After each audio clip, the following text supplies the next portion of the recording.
Hello दोस्तों, चलो आज एक कहानी की शुरुआत करते हैं। एक किसान परिवार में एक लड़का था और उसके पिताजी थे। किसान लड़का अपने पिताजी से एक दिन कहता है कि पिताजी, मुझे खेती नहीं करना है, मुझे उस राज्य की सेना में शामिल होना है। तो पिताजी उसका मान रखते हुए कहते हैं कि ठीक है बेटा, अगर तुमको सेना में जाना है तो आपको प्रशिक्षण लेना पड़ेगा। तो फिर उसके पिताजी उसे प्रशिक्षण के लिए भेजते हैं। वो लड़का 2-3 दिन तलवारबाजी की क्लास जाता है और उसे समझ में आ जाता है कि ये मुझसे नहीं हो पाएगा। फिर वह जाना छोड़ देता है। एक दिन क्या होता है कि उसे पता चलता है कि दोस्त की पहचान उस सेनापति से है।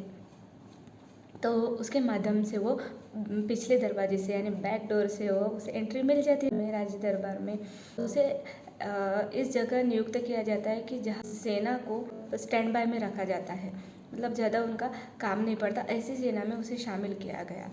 लेकिन एक दिन क्या हुआ कि राज्य में बहुत बड़ा युद्ध छिड़ गया, तो सेना कम पड़ने लगी। तो बाकी की सेना बची थी जिसको स्टैंड बाय में रखा गया था, तो उनको भी युद्ध में शामिल किया गया। तो वह लड़का भी उस युद्ध में शामिल हो गया। उसे तलवारबाजी आती नहीं थी, इसलिए वो घायल होकर गिर गया। तो बाकी के जो सेना में लोग थे, जो सेनापति थे, सेना में जो सैनिक थे, उनको बहुत गुस्सा आया कि इसको तो कुछ आता ही नहीं। तो उसको 4-5 लोगों ने क्या किया, राज दरबार में उठाकर लेकर चले गए। फिर सेनापति जी सब लोगों ने उसकी कंप्लेंट की, इसको कुछ आता ही नहीं, ऐसा वैसा कहने लगे। तो फिर सेनापति, क्योंकि उसकी पहचान का था, तो इसीलिए वो नाटक करते हुए कहने लगा कि हाँ, चलो तुम इस सेना में शामिल नहीं हो सकते, तुम्हें दरबान बनाया जाएगा, अभी तुम दरबान की नौकरी करोगे। तो ऐसा होता है। तो फिर वो लड़के के मन में आता है कि सेनापति ने मुझे डांट दिया जिसके माध्यम से मैं यहाँ आया था, अभी क्या करें। तो अभी कुछ मंत्री या फिर डायरेक्ट राजा से ही बात करनी पड़ेगी। तो एक दिन राजा अपने महल में टहलता रहता है, तो अचानक लड़के पर राजा की नज़र जाती है। वह ठिठुरता हुआ राजा को दिखाई पड़ता है। तो राजा उस लड़के से कहते हैं, दरबान से कहता है कि आपको बहुत ज़्यादा ठंड लग रही है क्या?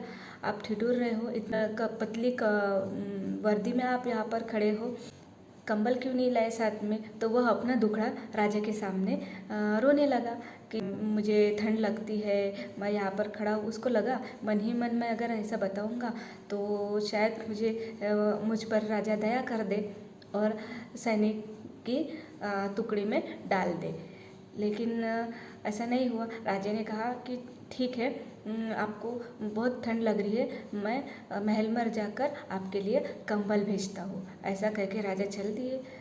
और फिर राजा को तो बहुत सारे काम होते हैं, राजा अपने काम में लग गए। और फिर सुबह होते ही राजा को खबर मिली कि वो जो दरबान था उसकी मौत हो गई।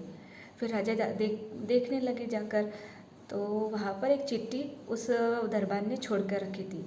और वो उस चिट्ठी में कह रहा था कि राजा जी, मैं इतने दिन यहाँ पर ठंडी में ठिठुरते हुए नौकरी करता था, लेकिन मुझे उतनी ठंडी नहीं लग रही थी। लेकिन आपने मुझे एक आशा दी कि मैं आपको अंदर जाकर कंबल भेजता हूँ, तो पता नहीं क्यों मेरे शरीर में अचानक ज़्यादा ठंडी बढ़ गई और अब मुझे ये ठंडी सहन नहीं हो पा रही है, इसलिए शायद मेरे प्राण भी चले जाए।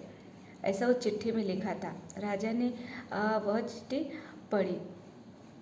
सोचो दोस्तों, हम हमेशा कुछ अच्छा कर सकते हैं। अगर हमें खुद पर विश्वास हो तो हम सब कुछ कर सकते हैं। दूसरों पर डिपेंड न रहते, खुद पर विश्वास करके हम जो कार्य करते हैं उसको हमें अच्छी तरीके से निभाना चाहिए। दोस्तों, अगर आपको ये कहानी अच्छी लगी तो प्लीज़ लाइक करें, शेयर करें, सब्सक्राइब करें। बाय।